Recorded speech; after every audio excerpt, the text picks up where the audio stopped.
Σε αυτό το βίντεο θα ασχοληθούμε με το εργαλείο του τοίχου από την πλευρά του εκπαιδευόμενου. Με το εργαλείο του τοίχου μπορούμε ως εκπαιδευόμενοι να τοποθετήσουμε αναρτήσεις ποικίλου περιεχομένου σε χρονολογική σειρά. Ας πάμε στο εργαλείο του τοίχου. Για να προσθέσουμε μια ανάρτηση χρειάζεται να γράψουμε το περιεχόμενο του μηνύματος που εμφανίζεται.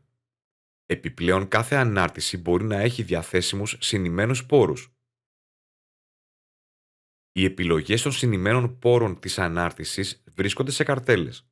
Ως επιλογές πόρων έχουμε τα εξής: ένα εξωτερικό βίντεο, πολυμέσα, στοιχεία από τα έγγραφα, στοιχεία από τους συνδέσμους, στοιχεία από τις ασκήσεις, στοιχεία από το εργαλείο εργασίες, στοιχεία από τα ερωτηματολόγια και πολλά άλλα. Ας δοκιμάσουμε να εισάγουμε ένα βίντεο από τα πολυμέσα. Γράφουμε αρχικά το περιεχόμενο του μηνύματος. Μετά στην καρτέλα πολυμέσα επιλέγουμε τον πόρο που θέλουμε να αναρτηθεί μαζί με το μήνυμα. Πατάμε υποβολή για να καταχωρηθεί η ανάρτηση.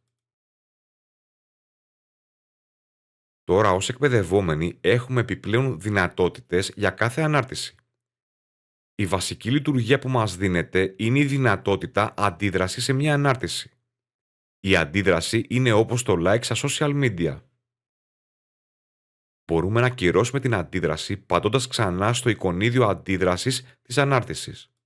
Ακόμη μπορούμε να επεξεργαστούμε μια ανάρτηση πατώντας στο εικονίδιο αλλαγή δεξιά της ανάρτησης. Στη φόρμα επεξεργασίας αρχικά μπορούμε να αλλάξουμε το κείμενο της ανάρτησης. Επιπλέον μπορούμε να αφαιρέσουμε εκπαιδευτικούς πόρους ή να προσθέσουμε καινούριους.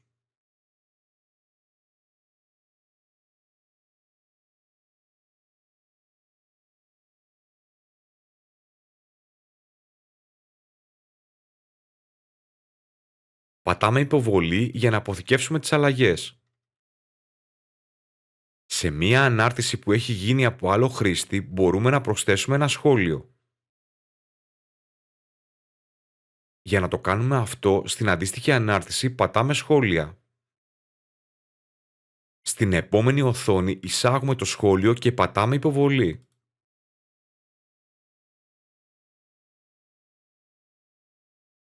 Τέλος, μπορούμε να διαγράψουμε εξ ολοκλήρου μια ανάρτηση και το περιεχόμενό της εφόσον την έχουμε αναρτήσει εμείς.